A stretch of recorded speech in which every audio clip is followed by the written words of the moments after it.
Good morning, everybody. My name is Zara Kimpton. I'm the National Vice President of the Australian Institute of International Affairs, and on behalf of us all at the Institute, I'd like to give you a very warm welcome today. We're delighted. I particularly would like to welcome all the members of the diplomatic corps who are here today, and in particular His Excellency Pedro Villagra Delgado, who is the Dean of the Diplomatic Corps. And we're also delighted to have representatives from the Department of Foreign Affairs and Trade, with whom we have a very close and supportive relationship. And we're also delighted to have many members of the AIIA across the country, and also some of our student members who've travelled here from branches around Australia. The AIIA has had a proud history of involvement in international relations in this country. In fact, we were created before the Department of Foreign Affairs. We were originally started in Sydney in 1924 as a branch of the Royal Institute of International Affairs, Chatham House, and just a few months later in Victoria. And in 1933, which is what we're celebrating today, the 80th anniversary of the creation of the Australian Institute of International Affairs. And those of you who are interested in learning more about the history of this institute, we do have a book, Australian Outlook, which was written by Professor John Legg on the history of the institute throughout the 20th century. Today's conference is going to bring together experts and representatives from government, academia, business and the media, who will focus on the issues which will affect the foreign policy of the new government, such as security, economics and global issues. When putting all of this together and choosing the date of the conference, we had no idea that international relations was going to be on the front page of every paper in the country. Tony Abbott has described the relationship with Indonesia as being our most important foreign relationship, and I'm sure today we're going to hear a lot more about developments in this regard. We certainly live in interesting times, and we look forward to hearing the views of those who are going to speak today. So for your information, today's event will not be held under the Chatham House rule, so it will be recorded and broadcast. And I'd now like to introduce our first speaker, who's our National President, John McCarthy. As you'll see in your information pack, John has had a distinguished career as Ambassador and High Commissioner in many countries in Asia, as well as in the United States. So welcome, John.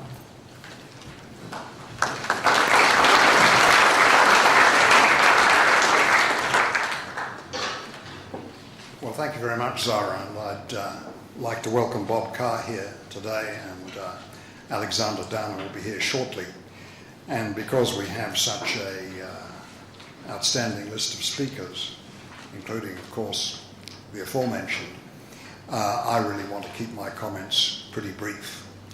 There are two or three things I'd like to say in terms of how I would like to see personally Australian foreign policy developing. And I don't want to cover the waterfront and say, we've got to do this with Indonesia and this with China and this with Japan and so on. Just three real points. The first is that I was heartened by several words I heard from the Parliament yesterday, and they were from Bill Shorten, and they were, "This is a Team Australia moment." And I thought, this is the first time I've heard anything like this in 6 years, and it would be really good if that informed the way we handled our foreign policy in the future. You can't do it all of the time, quite obviously there are different perspectives, but some effort to do this on the part of our country as we move into a new era of diplomatic relations, I think would be of enormous benefit. Let me start with, in this context, with the issue of boat people. And this is partly a foreign policy issue, it's partly a domestic issue. But the fact of the matter is, unless we get this boat people issue right in the country, we're not really going to have the political energy for too much else. It is so consuming as an issue, and we saw this in the lead up to the recent election, that it is hard to see our governments being able to give the attention that they need to give to the rest of the world unless we get this right. Now, it seems to me there are three elements in it, and I don't want to be prescriptive on how to do it. But one element is humanitarian. We have to, as a country, show that we have fulfilling our humanitarian obligations. And I think, incidentally, this could have been done with the so-called Malaysian solution, where we were prepared to undertake to bring in a much larger number of refugees in return for Malaysia taking some of the people who were illegal. I know these words all have separate meanings to different people, but I think you know what I mean when I say illegal. And I think that's one thing we have to fulfill. The second is that we obviously have a responsibility, and the government has a responsibility to protect our borders. We can't get away from that. And those that say we should just let people in, that's simply not possible. No government can do that. No government does that around the world. You just can't do that any longer. So there is a responsibility quite clearly to protect our borders. And the third is our responsibility to our neighbours, and the fact that what we do impacts on our dealings not only with Indonesia but quite clearly with the South Pacific. You see this with the PNG solution, you see this with Nauru, but also much more widely I think it impacts on what we do and what our policy is on these issues, impacts much more widely on our reputation in the region. What sort of country are we? Are we a country that is so obsessed with protecting our borders and having and protecting what was once referred to me by AIIA as your pristine country? And there was a touch of irony in that, obviously. But we are seen as so obsessed by this issue that when we talk about integrating in the region, people say, well, wait a minute, that's not really the way you behave. Now that may be unfair, it may be an unfair comment about Australia, but nonetheless, the impression that you have in the region of Australia is a country which is so obsessed with its border that it really is not as engaged as it might be in what it can do with the region as a whole. So on this area particularly, I think it is crucial that we develop a bipartisan policy.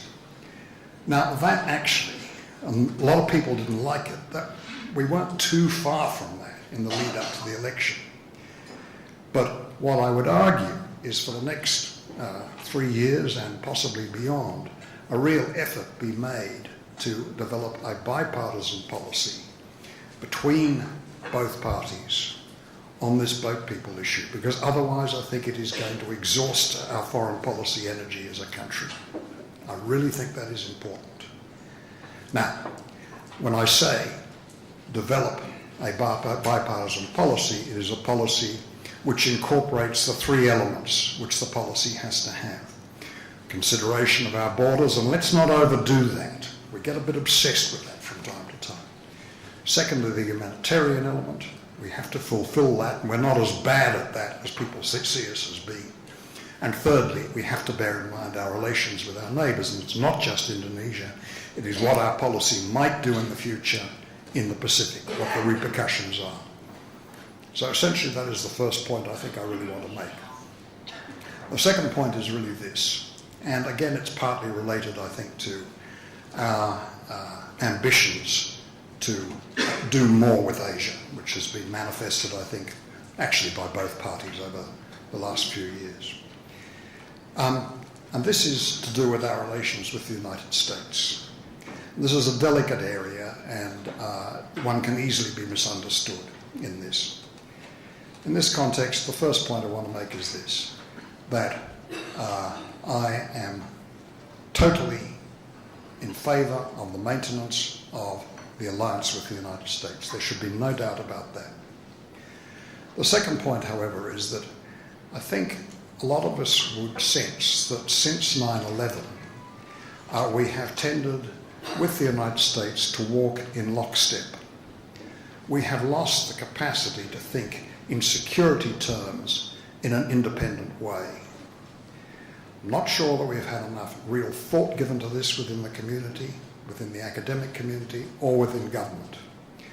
I think the tendency has increased for us to feel that if the Americans believe that a certain course of action is appropriate, we should get on board.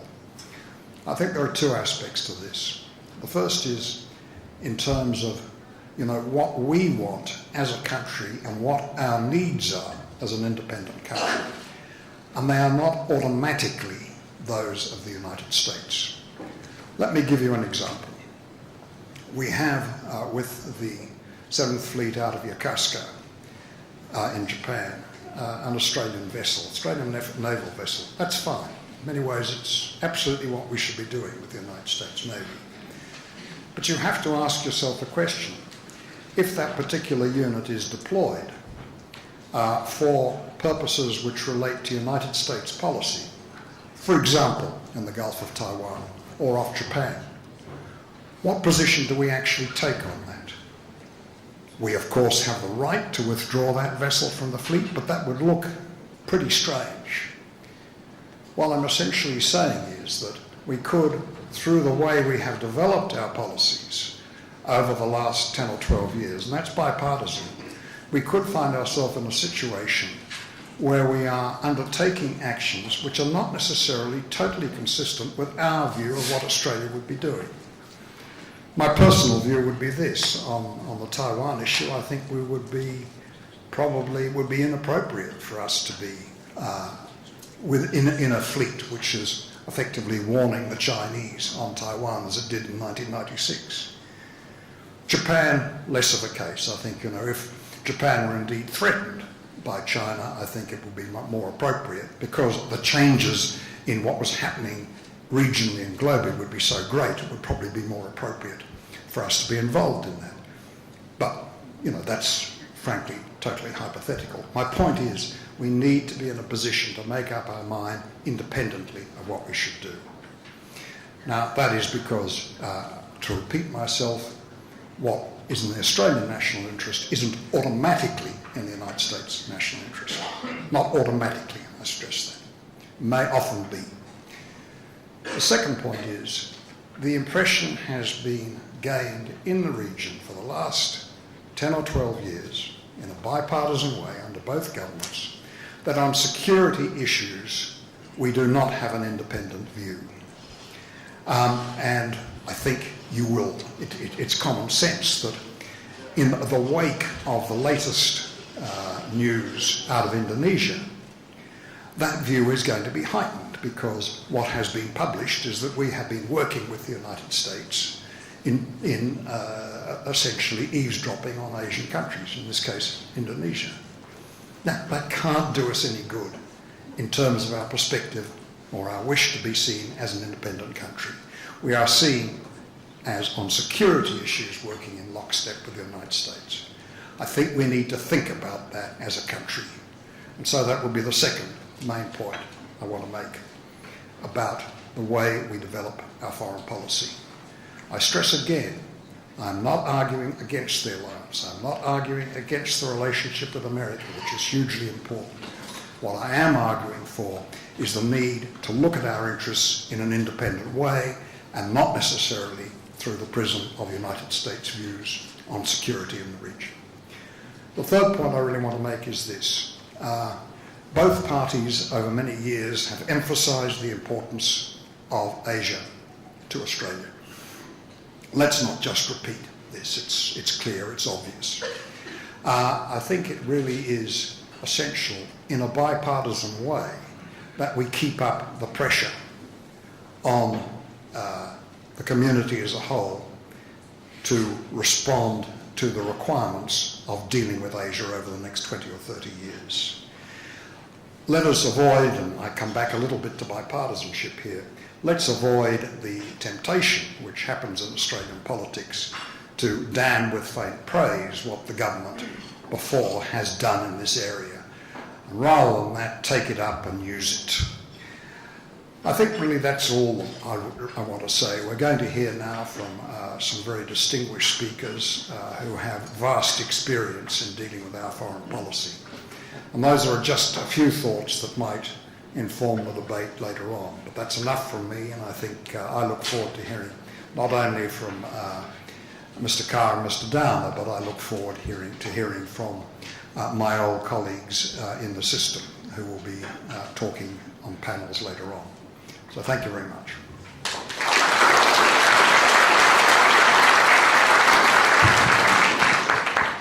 Thank you, John. So we're now delighted to welcome the Honourable Bob Carr, who just retired recently, as you all know, as Foreign Minister. He served in that role from March 2012 until September of this year. He's had a long-standing interest in international relations, and of course is also well known as being the longest continuously serving Premier in New South Wales history. So welcome, Bob.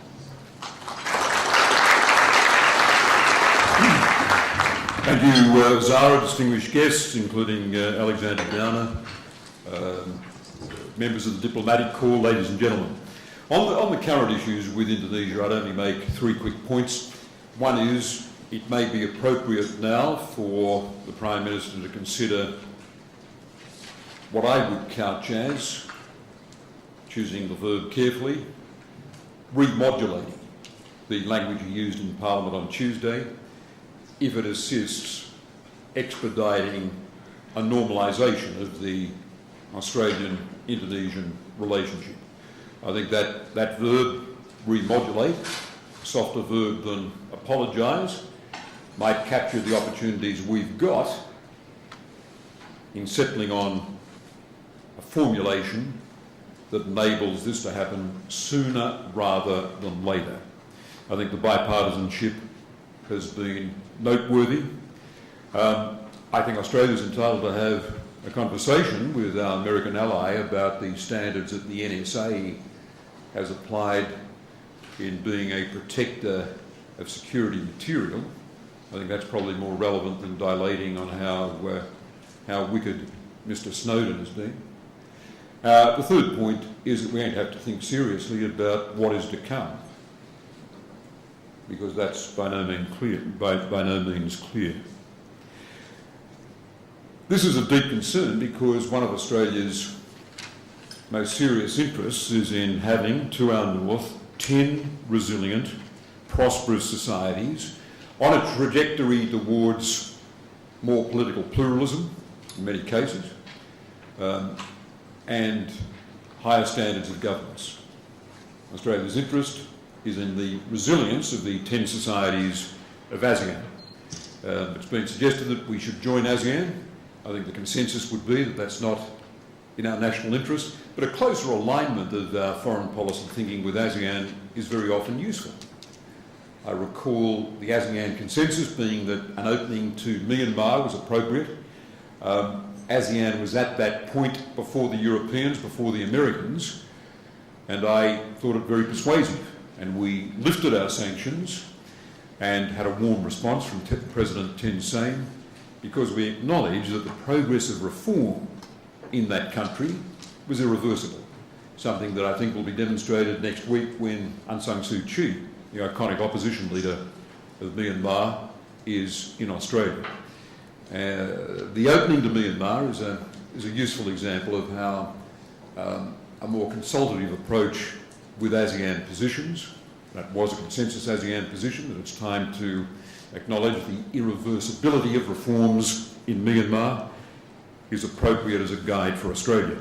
But we've got to work at these relationships. I'll just give 2 examples.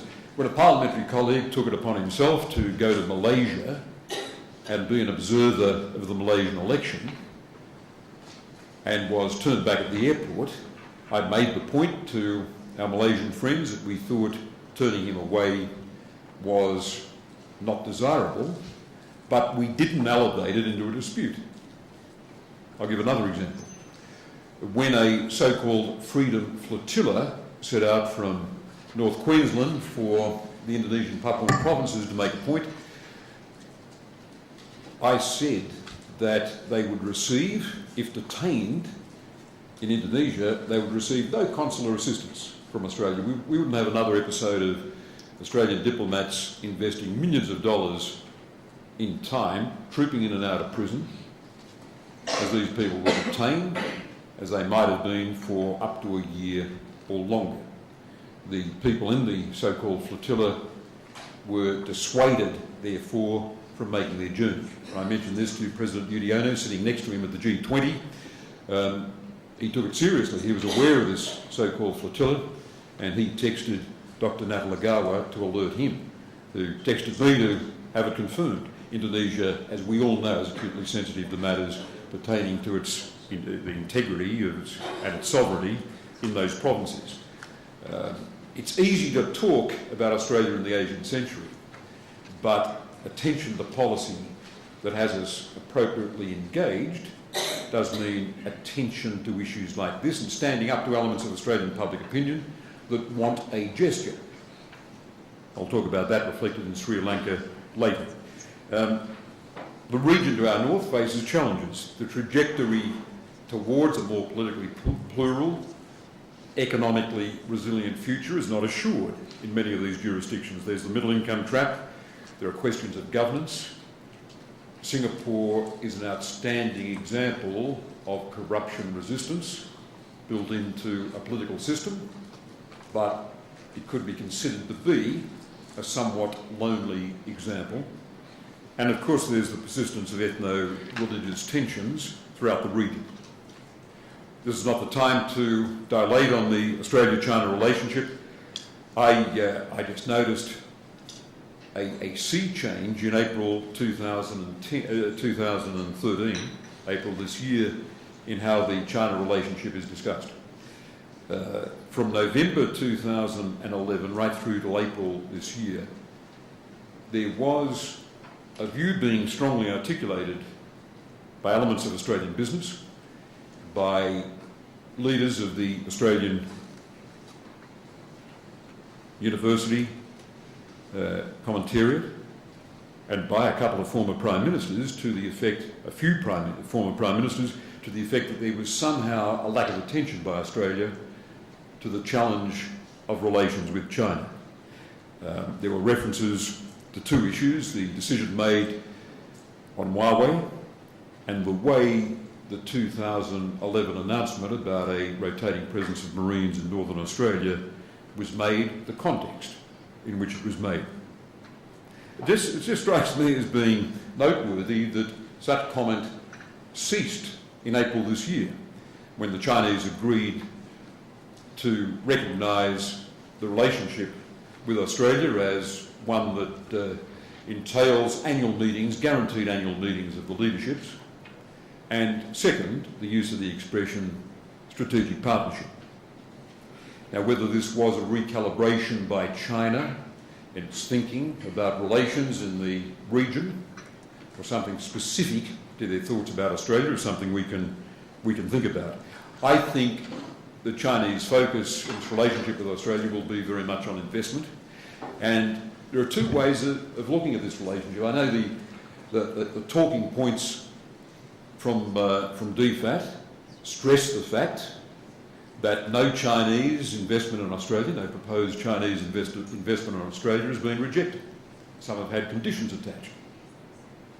That includes proposed investments from state-owned enterprises. And we can refer to a string of very successful examples in sugar, irrigation properties, right across the mining sector, and in power generation.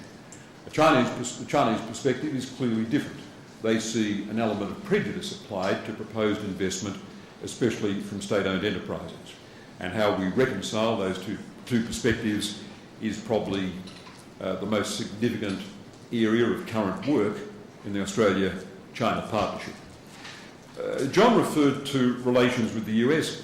I've got to say, as Foreign Minister dealing with a Labor government here, dealing with a Democratic administration, it was hard and I'm picking exaggerated language, to pick an argument. From our perspective, the approach of the Obama administration was appropriately multilateralist, discriminating in its application of American force, of American power. If you were setting out, I had a businessman come to my office once and he said, you need to have 6 arguments with the American administration, just to demonstrate something to China, just to demonstrate something to the world. And I said, I appreciate the direction you're coming from, but I don't think it's the way to run our foreign policy.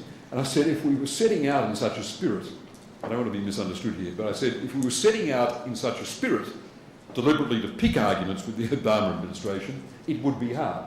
Given that Hillary Clinton was on the same page as us when it came to elevating the rights of women and girls in developing countries, given that they were in contrast with the adventurism of the Bush administration, they were selective about the application of American power in the Middle East. Leading from behind on Libya struck me as being appropriate.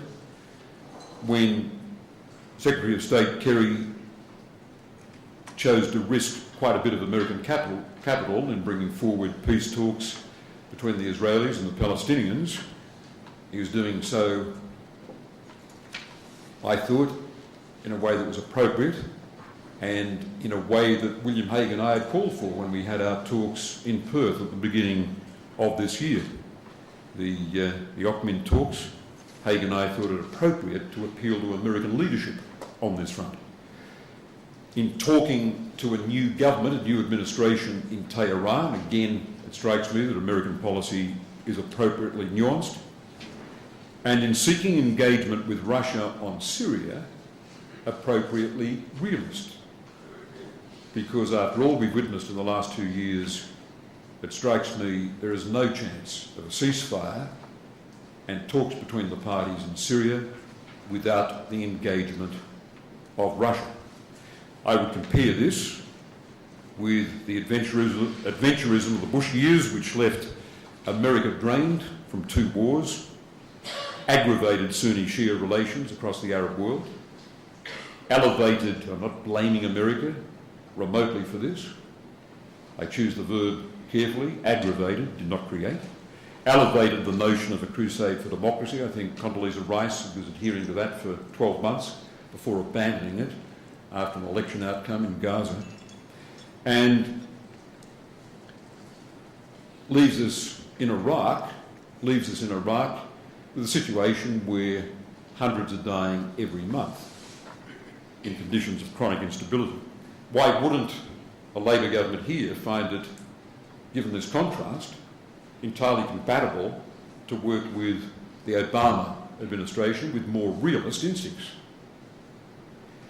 I think gathering force in the US is an isolationist strand in the Republican Party, the first time since the 1940s, that could, in the right circumstances, see a US administration consider the rebalancing, the so-called pivot, to Asia. We've now faced a situation where, to the concern of some nations to our north, America was not able to be present at significant meetings or to maintain bilateral visits because of a chronic political deadlock in Washington.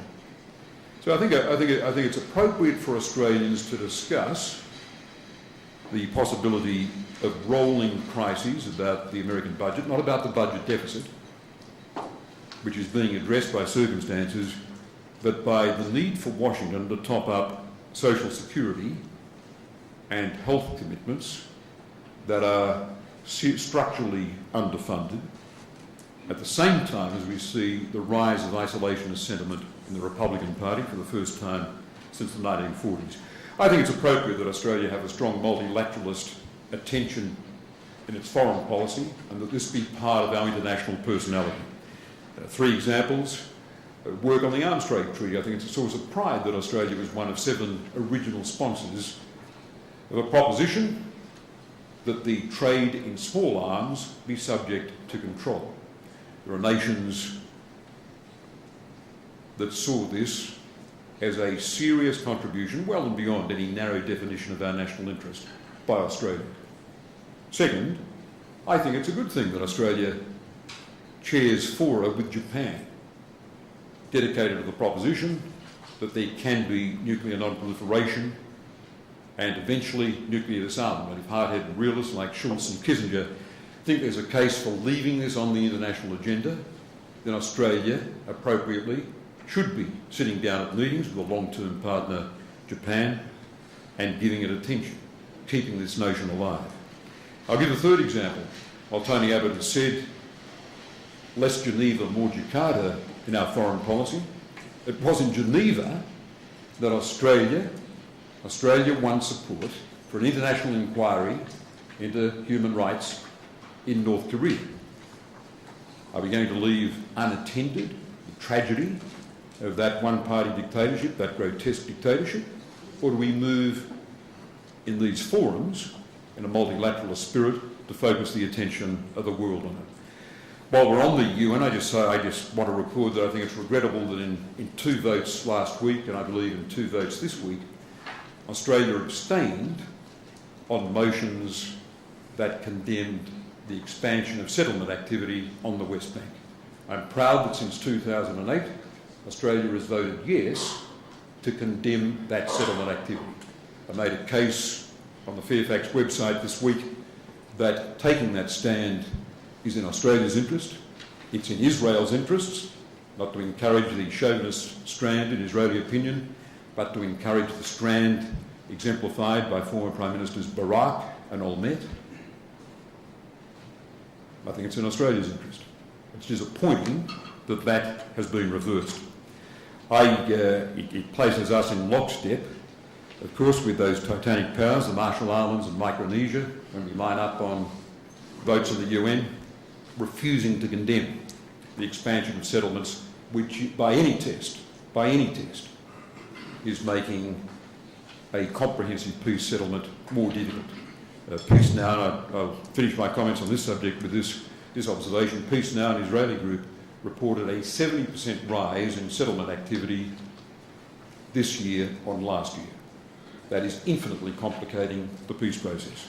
There's one area, though, where bipartisanship in Australia is worth remarking on and worth maintaining, and that is on Sri Lanka.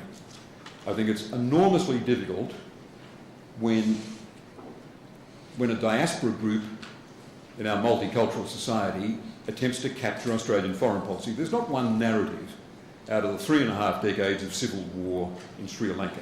There are 2 narratives. And our job is to, through engagement, to maintain pressure and encouragement on the Rajapaksa government to reverse the recent practices that have encroached on civil liberties, to hear our concerns about the treatment of the Chief Justice late last year. It's appropriate to raise these matters in our meetings with the President and with their Foreign Minister. But to deny the fact that there's been progress, to deny the fact that this country is emerging from 3.5 decades of an atrocious civil war, is to adopt one narrative about this country's recent history. The provision of patrol boats is perfectly defensible. It lifts the capacity of this country to deal with a common problem, one that all the nations of the region have declared illegal. That is people smuggling, that's human trafficking, people smuggling, irregular immigration. And again, it's easy to express sentiments about Australia in the Asian century, but maintaining that as part of the character of our diplomacy does require work on practical solutions. I'd draw, with all respect to our High Commissioner from Canada, I'd just make a distinction between our foreign policy approach and that of Canada here. I spoke to John Baird, the Canadian Foreign Minister, and made it very clear that we would be going to Chobham. We saw it as appropriate to engage with the government in Sri Lanka. We live in the region, and our interests require that engagement. The whole notion of Australia in the Asian century means that any other approach would have been just clangingly inappropriate. Thank you very much.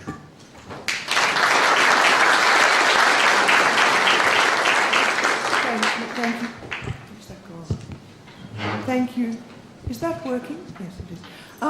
Mr. Carr has agreed to take a couple of questions. So, do we have a microphone?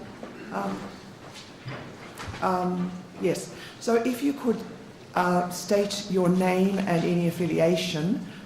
Do we have any questions from the audience? Over here. This one over here.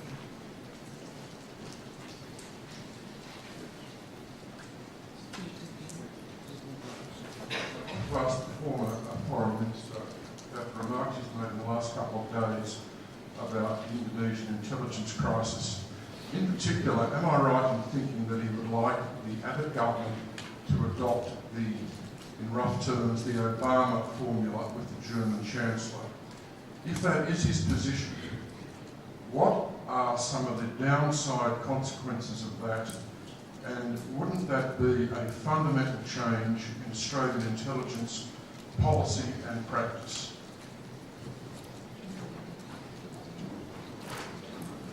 Well, Paul, I'd settle on the terminology I used at the outset here, and that is that a remodulation of the language used in the Parliament on Tuesday is appropriate. That leaves plenty of flexibility, but I think a different form of words from those settled on by the Prime Minister in the Parliament earlier this week would enable us, with a bit more confidence, to move towards the resolution of this situation that is in the interests of Australia and in the interests of Indonesia. I don't think you can argue that the rough guide provided by President Obama's approach to Chancellor Angell and Chancellor Merkel is inappropriate here. I think it'd be very dismissive to reject that as at least a rough guide to how Australia should approach. I think it might be useful, finally, to reflect on the position we could find ourselves in 3 months and 6 months' time. If we're going to be using a form of words and an approach that resembles President Obama's approach to Chancellor Merkel then, why not begin the process now? Why not seek to truncate and not prolong the inevitable adjustment? So I've chosen, as I said at the outset, I've chosen a more gentler verb to insert into this discussion, and it leaves the Prime Minister, I think, with a fair bit of room to start weighing the formulaic options. One more. Julian? Thank you, Julian Reeves. Can you comment on the current contrast where, on the one hand, in China, the new leadership is trying to move heaven and earth to reduce the size of SOEs in their economy, compared to the debate here in Australia where some commentators, including the Chinese bureaucracy, are arguing that we should increase the exposure of our economy to SOEs. And surely we can increase our engagement with China by opening the doors more fully to private Chinese firms, but leaving the normal filters to SOE investment, which apply on a broad basis and aren't China specific. I think the filters on SOEs are pretty mild. The policy adopted in 2008 simply means there's a higher level of FAIIA consideration of an investment proposal coming from an SOB, state-owned enterprise, SOE, or sovereign wealth fund. A higher level of consideration, but I haven't been told that there's a single investment proposal from a state-owned enterprise or a sovereign wealth fund that has, after that consideration, been rejected. Frankly, I don't see a contradiction between China formulating an economic policy that reduces the role of state-owned enterprises and seeking in Australia that they get fair and expeditious consideration for any investment proposal they make. I think we'll stop the questions there, and if we have some time at the end, then we'll come back to to you. Thank you. So I'm now delighted to introduce another former Foreign Minister, the Honourable Alexander Downer, who was Foreign Minister from 1997 to 2006, and who is, he now has a professorial role at Adelaide University, and he is also the United Nations Special Envoy to Cyprus. So we're delighted that Mr. Downer has been able to join us today, and welcome.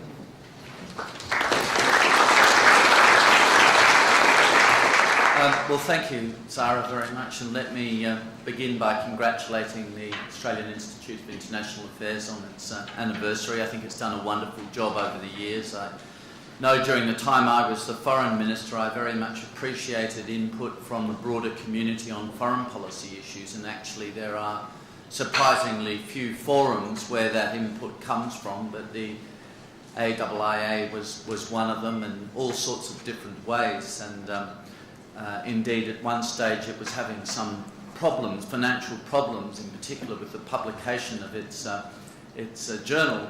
And I seem to recall having some discussions with them and doing something that I never really liked to do, and that is use some government money to help with the task of getting it and keeping it published. So I don't know what's happened, Bob, since then.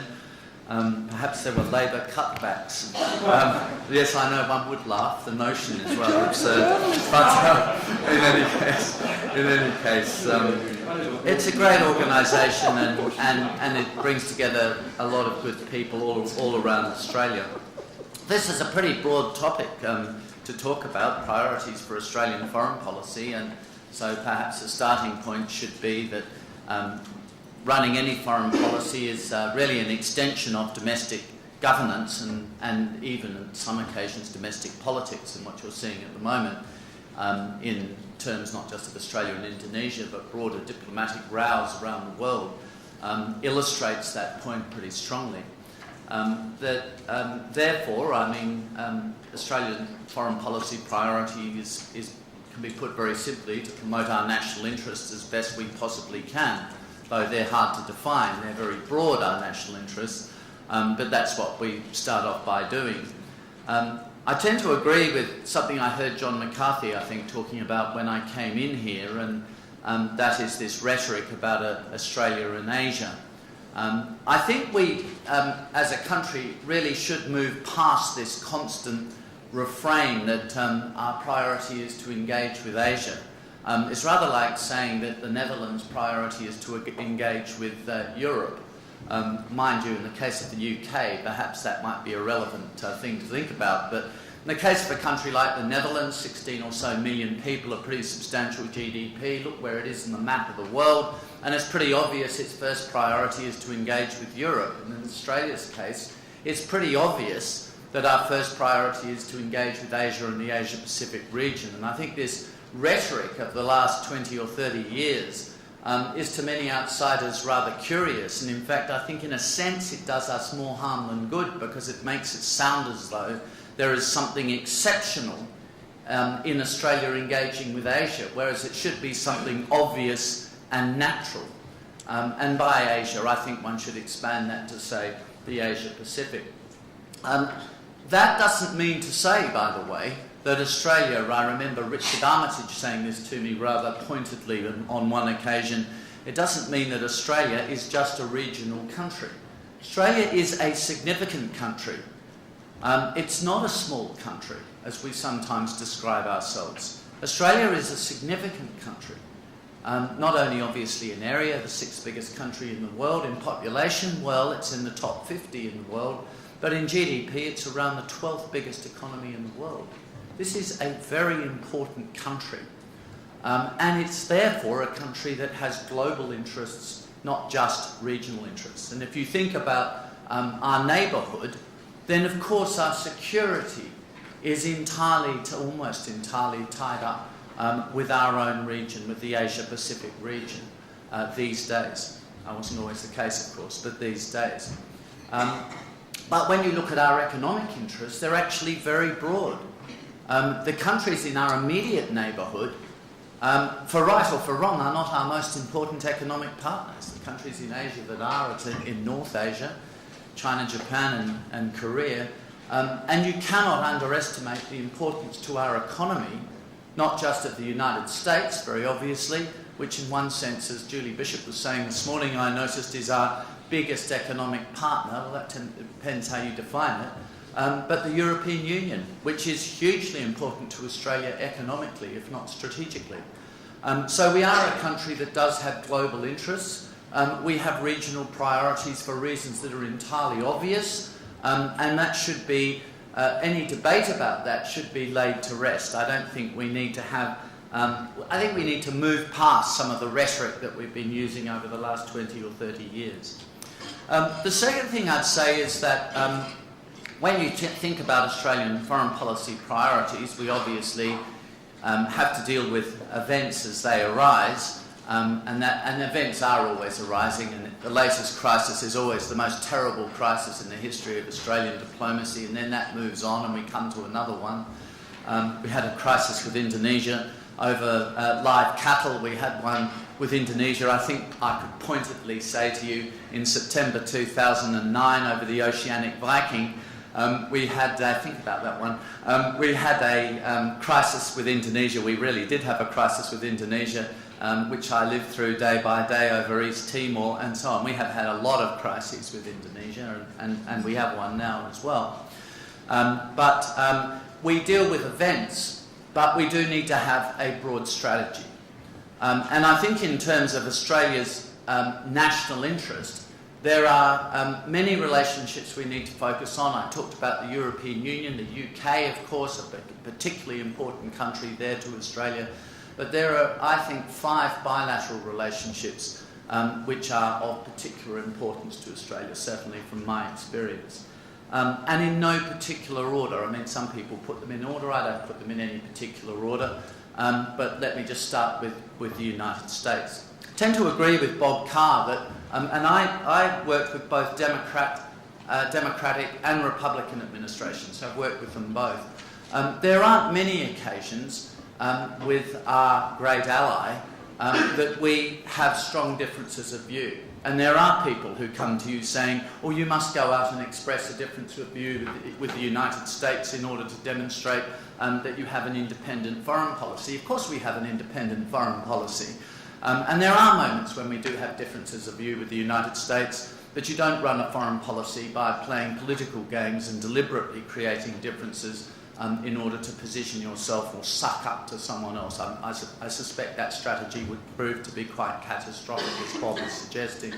But we have had our moments with the United States. I remember having considerable disagreement with Madeleine Albright. I'm very fond of Madeleine Albright, but substantial disagreement with her over her tactics that she used with the US Senate to try to get it to ratify the Comprehensive Test Ban Treaty, which was a treaty we took to the United Nations General Assembly to be brought onto the treaty books. I was about to say brought into effect. It's not actually brought into effect yet, but to be established. And we needed the Americans to ratify it. The Clinton administration bungled this process, and it caused some argument amongst us. We had many an argument with the United States over Iraq, not over the objectives, but over the implementation of the strategy in relation to Iraq. We had a very major argument with the Americans initially over East Timor. Where we wanted the Americans to make a real contribution to our deployment to East Timor in 1999, and the Clinton administration initially refused to do so. And everyone forgets this, but we went public on CNN, in my particular case, to express our displeasure at the reluctance of the Americans to support us when we had supported them on so many occasions in the past. So this myth, which is perpetrated through particularly the commentariat and elsewhere, that we always just go along with the Americans, I have to say to you, in practice is not true. But as Bob Carr has said, typically we are going to draw the same conclusions and come to the same point of view on international issues. And let us not underestimate the huge value that we get from that relationship with the United States, an economic partner, a strategic partner that underwrites the security of the Asia-Pacific region where we earn so much of our livelihood. And yes, the United States is our great intelligence partner. And I don't want to, on a day like today, I don't want to underestimate this issue. Our intelligence community and our intelligence relationships with the United States and the UK in particular, I think I would use this expression, are hugely important to us. They are hugely important to the security of our country, the security of our people, and the prosperity of Australia. And you don't play with the intelligence community and our intelligence capacities and our intelligence relationships lightly. It is true that Edward Snowden and The Guardian have done a huge disservice to this country, to the United States and to the Western Alliance. There is no question about that. But I don't think that we should allow the short-term embarrassment, even humiliation of these events to undermine the strong intelligence relationship that we have with the United States and with others, the UK in particular, and that we should in any way weaken our own capabilities, because they are all about protecting our country and protecting our people. So that component of the relationship with the United States is a very important one, even though, as Bob has said, we owe them no thanks for Edward Snowden. By the way, you weren't the foreign minister during any of the time when American ambassadors were reporting conversations with our foreign ministers and prime ministers, and they all came out in the WikiLeaks saga. Thank you to, again, the Americans in whom we had confided, and then reading these headlines of what you had said on not just the front of the Sydney Morning Herald or the Australian, but on the front of the New Zealand Herald and the London Times and so on, was excruciating, and of course led to all sorts of attacks and so on, as people love attacks. The second absolutely critical relationship I wanted to refer to is indeed Indonesia. And I talked a little bit about how we have, of course, had our ups and downs with Indonesia over the years. It is a very different country with a very different culture to our own, but it is, of course, a vitally important relationship to us, and we need to, as they need to, work on ensuring that we have a mutually beneficial relationship. And the relationship we've had in particular with SBY, with Susilo Bambang Yudhoyono, has been as good a relationship, if you take it on average, over the years as we've ever had with Indonesia at any time since Indonesian independence. We have had a really close and important relationship with him. We've been through many an event together. We have shed tears together over the Bali bombing and the tsunami. The time of the first Bali bombing, he was the coordinating minister for security. And it was with him that I met 3 or so days after the Bali bombing, and we set up the police and intelligence collaboration, which has served us so well since. With our team, Mick Kelty, and people from our intelligence community, and Ashton Calvert, and so on. We have, I think, worked together in a very emotional and important way on the tsunami, and helping Indonesia recover from the tsunami was one of the great things Australia did for Indonesia. So this is a relationship which is mutually beneficial. And I think that is a phrase that we need to reflect on. There is a great deal to gain for us in having a good relationship with Indonesia. And as we've, I think, demonstrated over the years, helping them with the tsunami and counter-terrorism, the economic links, our development assistance program and so on. Bob, I think, is about $650 million or so now a year.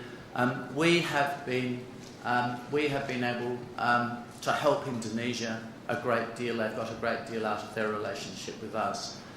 They have been able, given our rather special relationship with the United States, they have been able to use us to help them in their relationship with the United States in ways that I wouldn't necessarily comment on publicly. But we have urged the United States on many an occasion to take Indonesia a great deal more seriously than it might otherwise, because Indonesia has a low profile, not priority, a low profile in the United States more broadly, and I think in Washington in particular. You know, they're focused, as you can imagine these days, on Syria, or the Middle East, peace process and so on. But Indonesia is a vitally important country, and I know in our time in government, and presumably since, I don't know about it, but presumably since, we've done a great deal for Indonesia to ensure that the United States gives its bilateral relationship with Indonesia a very high priority. So is an example of the way our close relationship with the United States and our relationship with Indonesia can be helpful to both of those countries as well.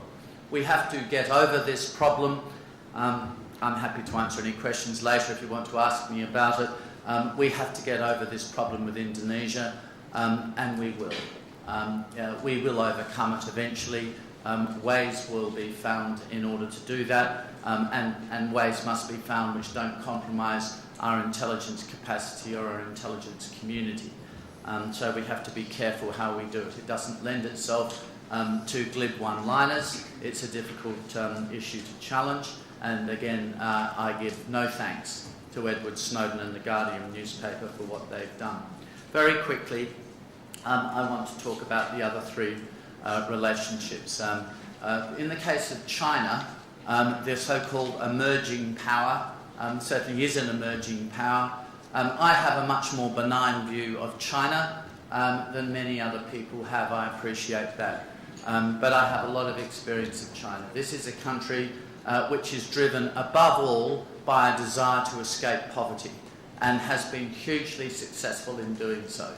In the last 30 or so years, the Chinese have lifted 600 million people out of poverty. It is one of the most extraordinary achievements in history.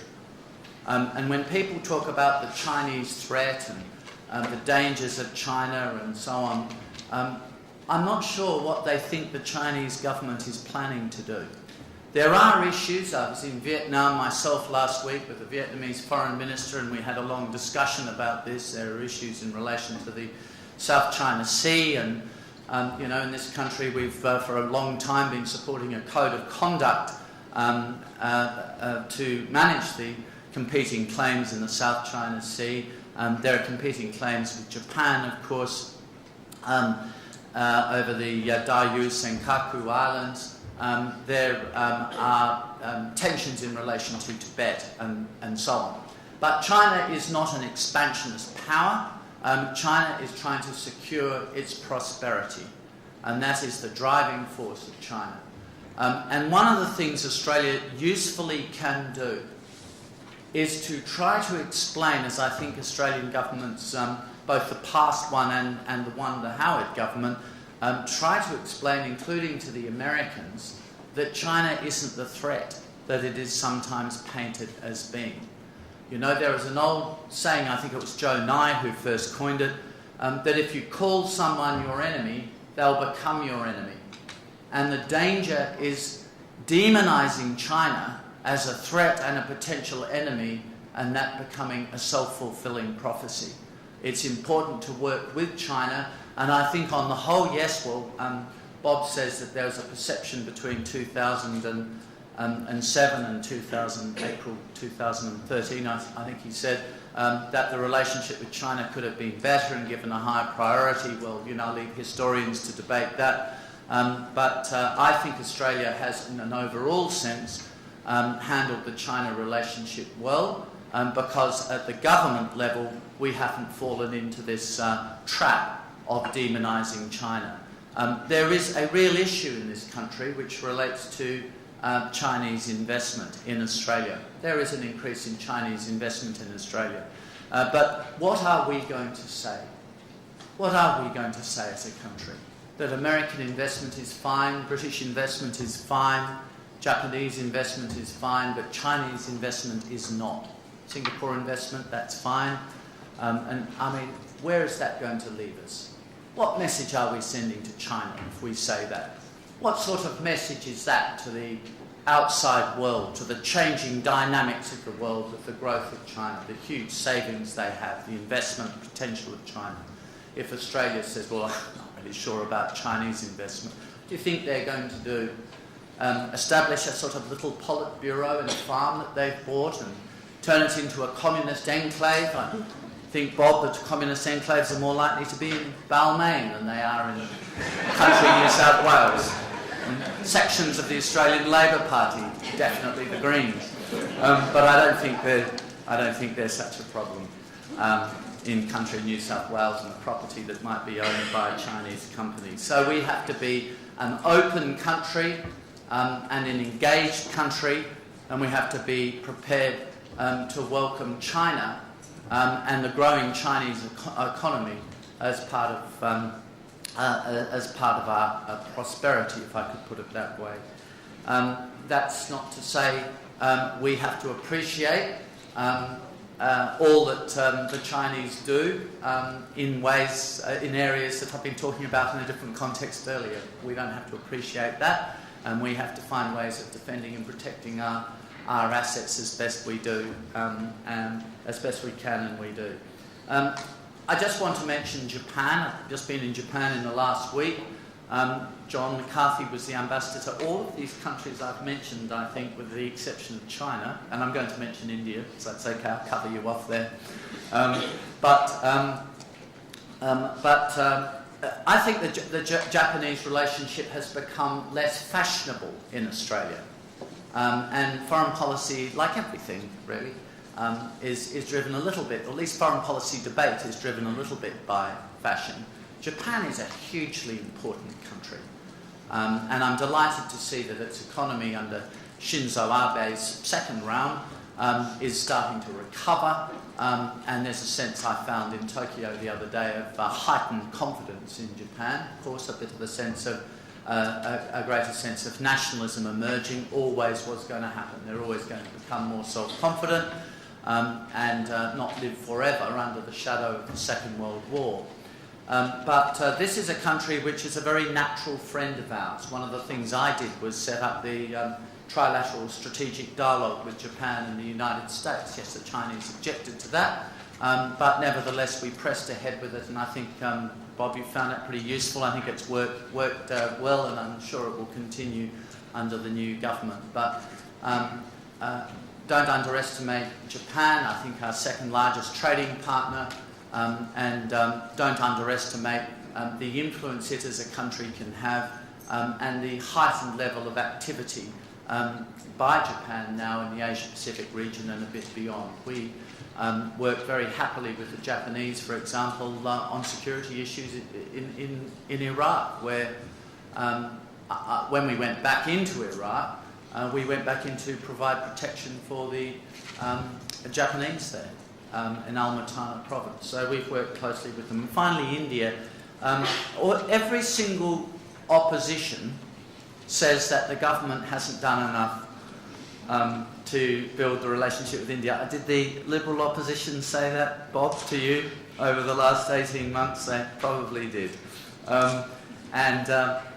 I can remember having breakfast with John McCarthy in that when he was the High Commissioner there, in that delightful residence in New Delhi. And he won't, I suppose, remember this, but we were having a discussion. We had many discussions over the years. We were having a lot of which we won't be discussing here. But we've known each other since I was about 15.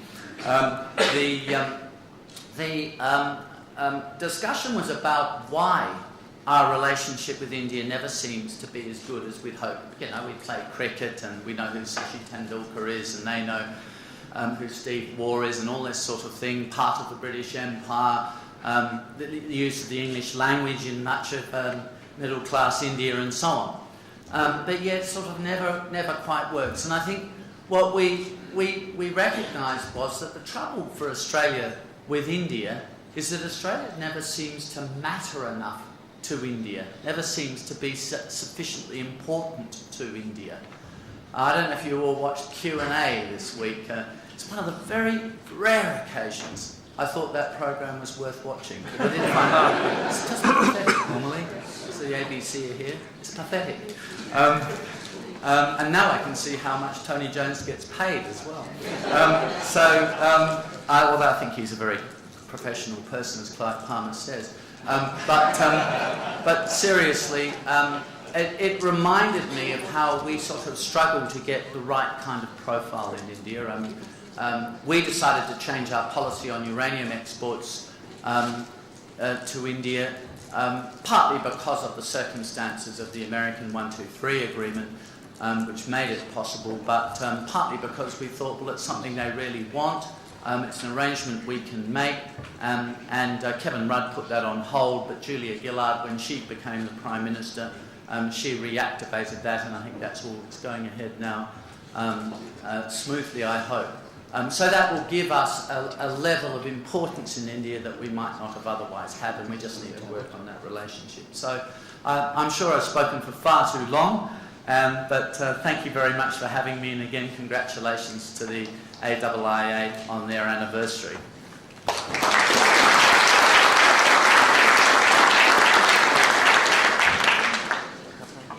Good. Mr. Down has agreed to take a few questions. Right over here.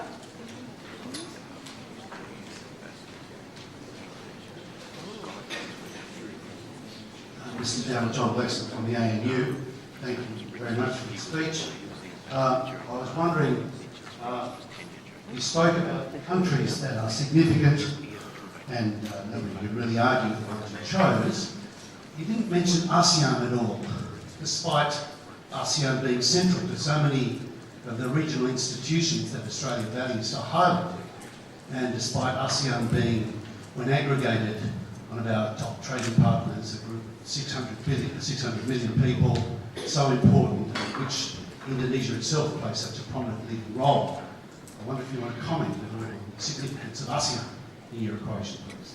Yeah, I mean, look, I had a little bit of time to make a speech. I didn't have time to talk about everything in the world, and I think ASEAN is collectively, obviously, hugely important to Australia. And I've been to many a meeting of the ASEAN PMC and also the ASEAN Regional Forum, and ASEAN was the driver of the establishment of the East Asia Summit, which we got into at the very beginning in 2005 or 6. Yes, often we have worked successfully collectively with ASEAN and continue to do so. But how well does ASEAN work collectively together, and to what extent do we deal with ASEAN collectively rather than the individual countries bilaterally? We do both. I think ASEAN struggled for a long time. ASEAN got off to a flying start, driven by the Americans to establish it in the context of the Cold War and the Vietnam War. ASEAN played a different kind of role from the one it does now. After that period, went ahead in leaps and bounds. I think for a while, through the 90s, the early 2000s, ASEAN stalled a bit through the Asian economic crisis. There were questions about, well, what's ASEAN going to do to address this? And the answer was nothing. It has no capacity to. They came up with the Chiang Mai initiative and various initiatives out of that. But I think it's sort of getting a bit more momentum back now, is the sense I have. I mean, I've been discussing it in Vietnam, as I mentioned. I was in Vietnam the other day, discussing ASEAN in Vietnam, and I do have a sense of heightened optimism about it. So, but it's a collection of individual countries. It's not anything else. At its heart are the bilateral. At the heart of our relationship with ASEAN are the bilateral relationships we have, obviously, with Indonesia, Malaysia, Singapore, and so on. Thank you. Any other questions? Yes. Where's the microphone? The question is here in the front. Linda Jacobson.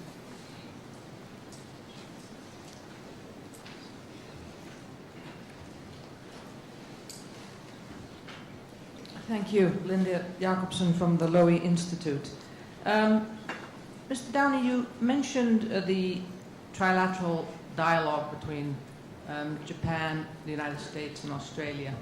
And there's recently been, yet again, this dialogue, and China reacted rather disappointedly, harshly, saying that the communique which came out of the dialogue was a reflection of these three countries ganging up on China. In my view, it was basically because of the use of the word status quo in the communique. When you established this, of course, we were living in a different time and China wasn't quite as big and strong and powerful as it is today. But what were your thoughts on this whole notion, this perception of ganging up, which inevitably, every time those three meet and say anything about China, will be the case? Thank you. I think as I understand it, the principal objection of the Chinese in relation to the communique was the reference, I'm not sure what the reference was anymore, but the reference to the South China Sea in the East China Sea. So, you're right. So, I suppose that was predictable. Well, the Chinese objected right from the word go when we started the diplomacy of trying to set up the trilateral strategic dialogue. Well, first of all, we suggested it to the Americans, and they said they'd go away and think about it, and then they came back and said, yeah, we think this might work. See what the Japanese think. I took it up with the then Japanese foreign minister, very unsuccessfully initially, who said to me, Minister, why would we bother to have a trilateral security dialogue with a country like Australia? I mean, you're not a very significant country compared to the United States. I thought this was on the whole not terribly diplomatic, not terribly polite. Kono was his name, I remember. Don't forget that quickly when I'm crossed. He passed as the foreign minister and others came. The foreign ministry, the Gaima show, was pretty supportive. So when we got it going, as we were getting it going, the Chinese objected, and I made the point. They objected to my, because the thing about the Chinese is they're in your face. They tell you what they think, which for us as Australians, such shy and subtle people, is most refreshing. So they took it up with me and said they didn't like it, and exactly your point, is this an attempt to contain China? And I made the point, no, we have common interests with those two countries. The United States is an ally of ours, and it's an ally of Japan's. We are all three of us liberal democracies. We all have liberal market, it's a bit of an exaggeration in relation to Japan perhaps, but liberal market economic systems. And so we have a natural affinity. And it makes perfectly good sense for us to talk to each other, just as you have your Shanghai Cooperation Group. You didn't invite us to be part of that. We don't perceive that to be containment of anybody. Japan. Well, it's certainly not of Australia. And I made it quite clear to the Chinese, look, we're friends with you, we have an excellent relationship with you, and we can be friends with other people, and we can make friendly arrangements with other people, but we as a country are totally opposed to the concept of containment of China. And I don't think the Chinese have ever thought that Australia, they have thought it of America sometimes, and they definitely think of it of Japan, but I don't think they thought that we had a policy of wanting to contain China in my time or during the time of the three foreign ministers who succeeded me. Well, now four, isn't it, with Julie Bishop. So I don't think so. But I think I'll be honest with you, we had to make the point. We had to make the point. We have one more question, hopefully not too long because we're running out of time. Yes, you used to come and see me. With the chair of the Vietnam Buddhist Congregation in Australia, thank you, Mr. Downer. Yes, as a growing FAIIA community here in Australia, we were time to time seeking assistance from both parties, helping our colleges back home in Vietnam and so on. in your time you had a lot of sympathy and engaged with dialogue with Vietnam government to help to free some monks also. How would you advise to now current back to coalition government to keep improving religious freedom in Vietnam? Of course, there are many more issues I can talk. I know that they know more time. Thank you. Well, you were one of the people who drove me into this. We established you were persistent and effective. So I established the bilateral human rights dialogue with Vietnam, which is a forum for us to raise any manner of issues that we want to raise.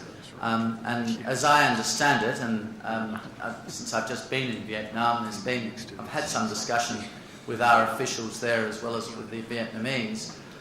This is still going. I don't know how effective it is. Of course, I can't comment on that. I've had nothing to do with it in the last 6 years. But I'd like to feel that that could be made effective. I have never been backward in being happy to raise human rights issues with any country with which I've had human rights concerns. For some reason or other, there is a perception that centre-right governments are less committed to human rights issues than centre-left governments. I don't think there's any historical evidence to support that. I think all Australian governments have been, in their different ways, fairly robust in raising human rights issues, civil liberties issues, religious freedom and so on. Because, if I had more time, I'd talk about the importance of values in diplomacy. Somebody made a comment about how, I think Bob made a comment about how the Americans under the Bush administration used to go out and preach democracy. I actually am in favour of democracy. So when I was asked whether George W. Bush and Condi Rice were right or wrong in going around talking about the virtues of democracy, strangely enough, I thought that was pretty good. That's a message that resonated with me. I know the Arab Spring has proved to be a bit of a disappointment, and democracy hasn't quite arrived in Vietnam yet. Or, not yet. Not yet. No, I didn't get the feeling when I was there last week that it was just around the corner either. And it hasn't arrived in China. You can say all these things when you're not a minister anymore. At least even when I was the minister, I used to say to the Chinese, at least you don't have to worry about the next election here. Well, we've only got 6 months to go till we have to face the voters.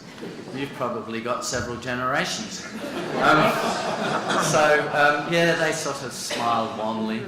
I think everybody likes my jokes all the time. But a bit of levity in diplomacy goes a long way. This is not a light matter, it's a big issue. And I hope that the new Australian government will do even better what we and no doubt Bob and others have done to promote civil liberties in Vietnam. Thank you very much.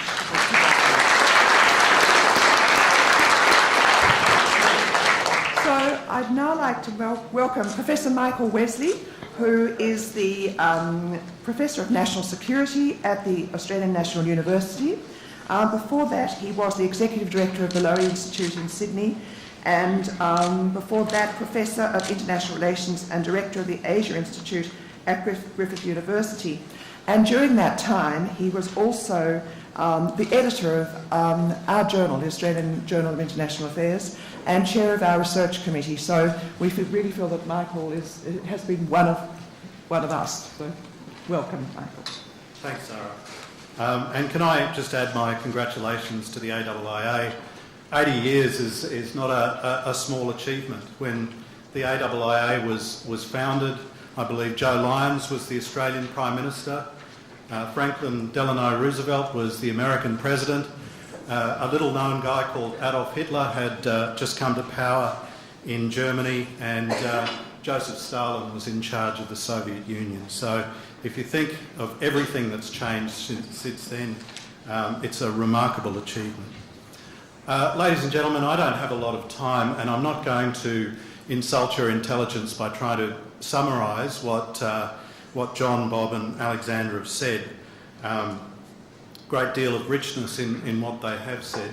What I'm going to do is, in jazz fashion, try and riff a little bit on some of the backbeats that they've put down. I do think there are some very real commonalities in what they've said. There are some real differences, but there are some real commonalities, and I'd like just to kind of draw out some of the richness in what they've said.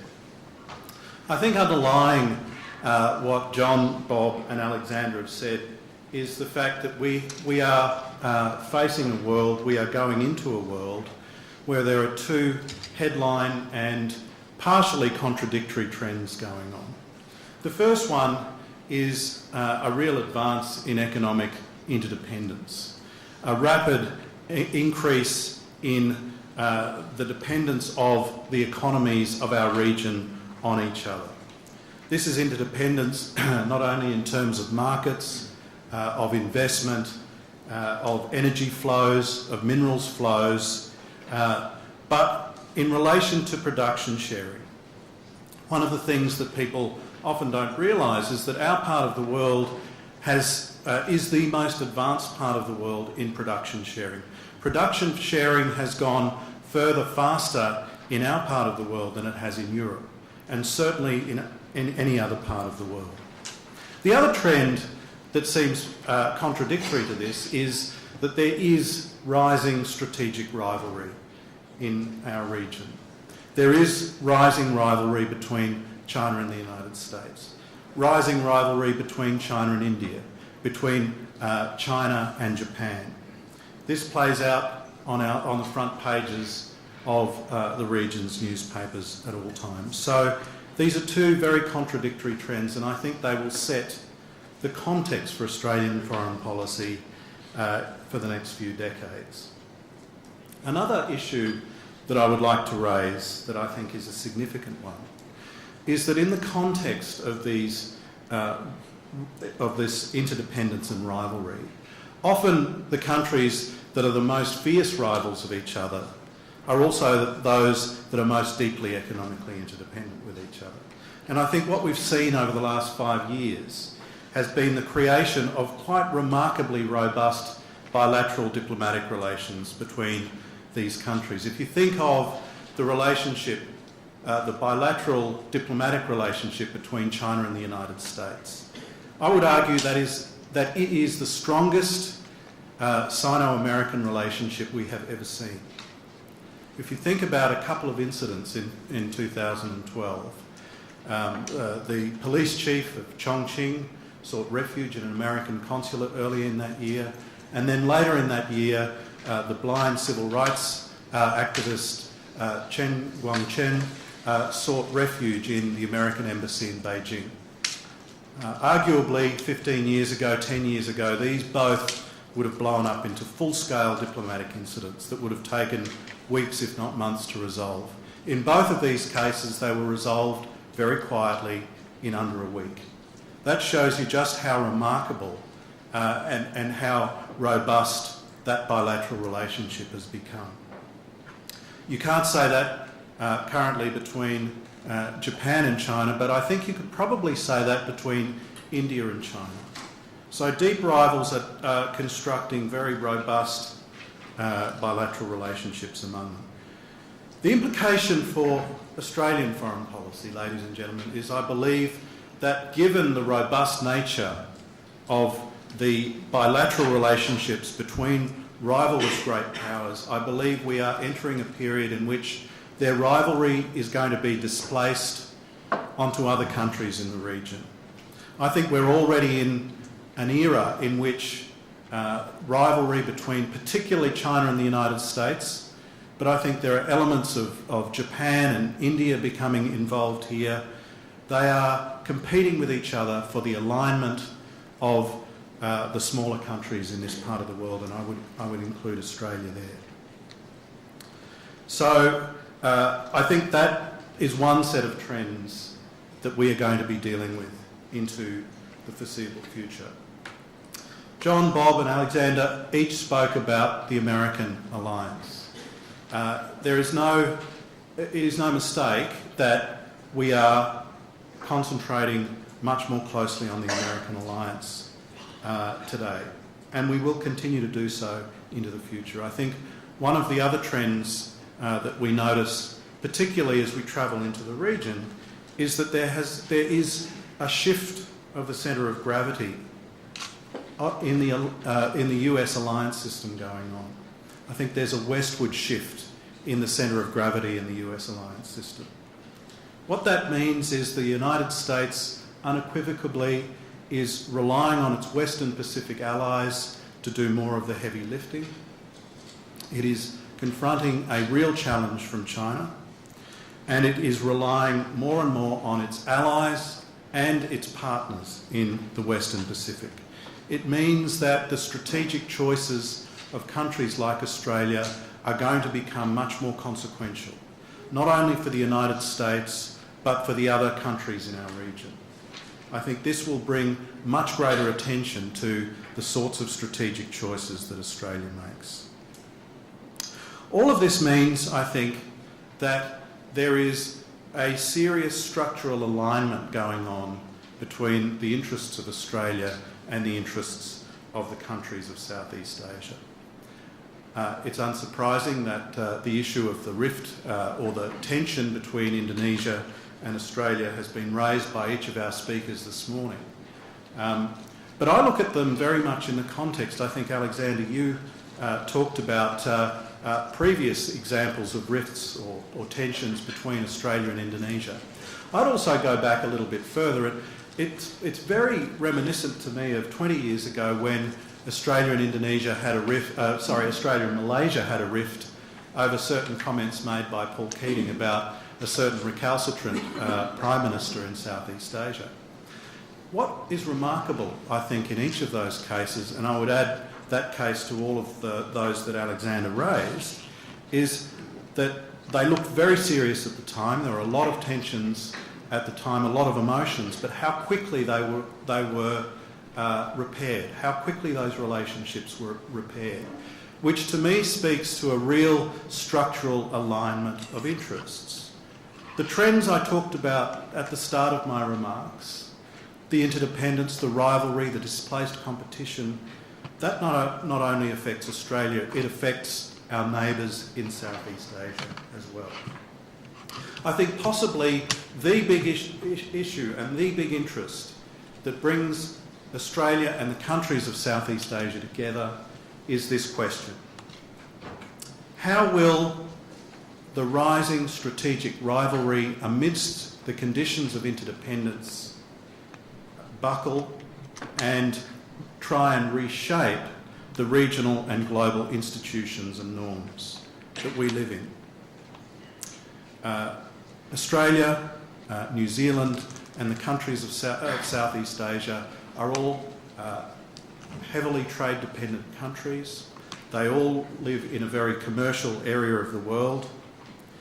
They certainly rely on outside help to defend themselves, and therefore they are very dependent on the integrity of both regional and global norms. We are very dependent on the integrity of regional norms and laws, as well as international norms and laws, to tame the law of the jungle nature of international affairs when great powers start to become rivals. So how will our norms and how will the laws and norms and institutions that we rely on be changed and challenged into the future? The final question I would leave with you is that yes, we are highly engaged in both global level institutions and regional level institutions. If there's one consistent theme of Australian foreign policy that runs all the way back to the founding of the Australian Institute of International Affairs, it's been of great activism in international fora to secure Australia's interests, but also the integrity of regional and global norms. The question I would leave with you, ladies and gentlemen, are the international institutions and the regional institutions that we are engaged with, are they appropriate, are they adequate for dealing with the challenges of rivalry among the great powers, and are they performing adequately? And if they are not, what should we be doing about them? Thank you.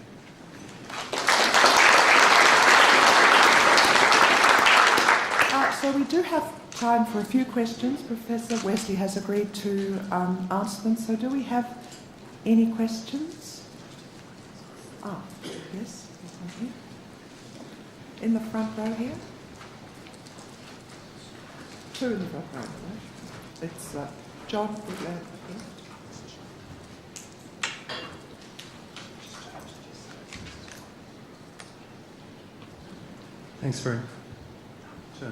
Thanks very much. John Goodlad from the Institute of International Affairs in Western Australia, and thank the speakers also for their comments on the 80th anniversary of the Institute as well. I just wanted to, I can't think of a good jazz term to mix it all together, but talking about strategic rivalry, particularly as it emerges in the Indian Ocean, and also taking up former Foreign Minister Downer's comments about moving past the Australia-Asian engagement narrative. I wonder if it's helpful to start our own pivot, if you like, which is looking at Australia more as an Indian Ocean, Asia-Pacific nation. It certainly gives us an immediate access to 44 littoral states there, and probably helps recognise our economic and trade interests as well. So just as a broad observation of how we see ourselves in foreign policy terms and how that develops in the region.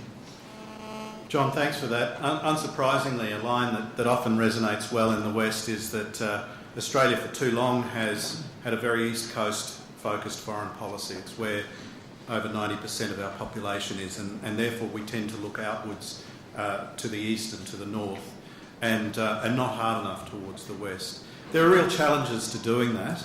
The Indian Ocean isn't the Pacific. It doesn't have, for a start, a remarkable chain of littoral states and islands that have been incredibly prosperous and have integrated with our economy very quickly and very closely. So that's a real challenge. We have tried through the Indian Ocean concept to try and engage towards the West. I tend to look at it as the growing importance of both the Indian and the Pacific Oceans to not only our economy, not only our security, but basically to the world as a whole.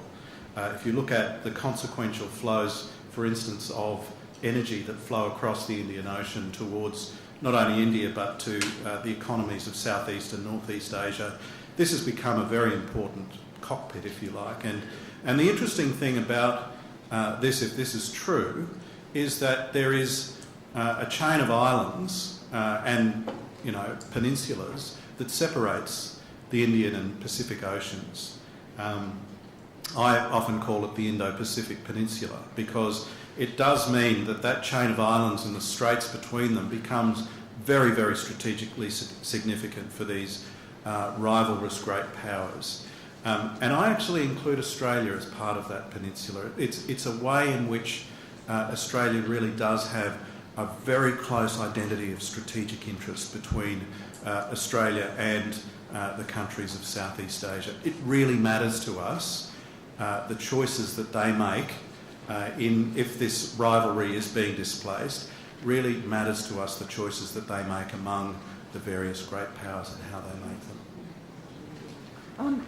Mr. Carr will have a comment on that as well. I think the great challenge with the Indian Ocean concept is to give traction to some of the relationships. It's not an immediately obvious agenda. But there are two examples in my time that suggest a way forward.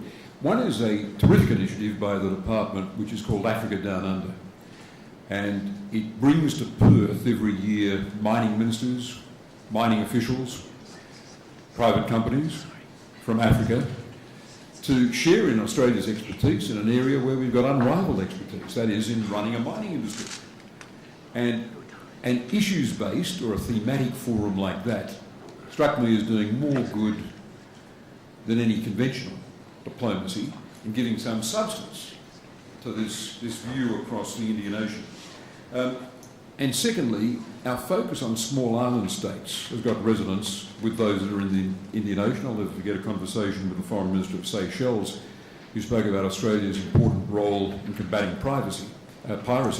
He said piracy is so significant to the Seychelles that with one strike by pirates, they lost a third of a year's energy.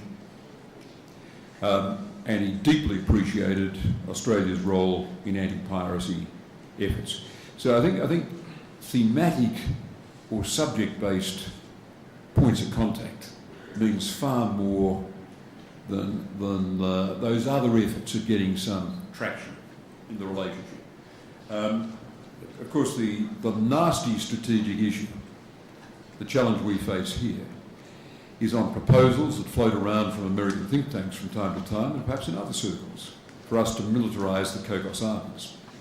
If we think we've got a challenge in our relationship now with Indonesia, try adding to that the prospect that there would be drones operating out of Cocos, and see how the Indonesian establishment takes that little initiative by Australia, quite apart from how China would interpret that in respect of their interest in sea lanes of communication in the Indian Ocean.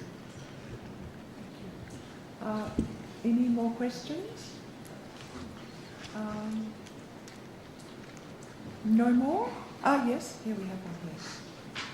Very quick one, if I may, Michael. You focus a lot Could you say your name? Your name. Sorry, could you give us your name? Tony Balterman. Could you say a bit more about the nature of this rivalry? Presumably a rivalry between two states or more involves threat, lack of interest, God what's going to happen next, insecurity. If you could be a bit more specific, what is the essence of the rivalry between the United States and China, for example? Thanks, Tony. Lovely to see you again. Tony and I taught together too many years ago for me to mention. The nature of the rivalry is essentially that it arises from, I think, the discomfort of China that the US Navy is able to sail up and down its coastlines collecting intelligence, and that it looks out at the Pacific and it sees off its coastline a chain of islands that are allied to the United States, and it sees as being hostile to China. They are elements of the regional order that I think China would really rather change if it could. And in that context, we have seen, of course, a massive Chinese arms build-up asymmetrically targeting American vulnerabilities or perceived vulnerabilities in the region. There is a very active conversation in Washington occurring about how the United States should best respond to this and how the United States can affordably respond to it. And that conversation actually involves the strategic policies of countries like Australia. So the think tank that came up with the idea of the air-sea battle concept very recently has just put out a paper on the strategic debate in Australia. So the strategic debate in Australia and the choices that we're making are actually being very, very closely watched, not only in Washington but in Beijing and other places as well. I would also add, Tony, just very briefly, that SIPRI, the Stockholm International Peace Research Institute, came out with a paper not very long ago saying that there has been a 200% increase in acquisition of weapons systems, particularly maritime weapons systems in Southeast Asia, over the past 5 years in relation to the previous 5 years. So it's a rivalry that is affecting other countries in the region as well. Thank you. Well, I think we're going to have to wrap it up now. It's been a most interesting session, and I'd particularly like to thank our speakers, John McCarthy, the Honourable Bob Carr, the Honourable Alexander Dana, and Professor Michael Wesley.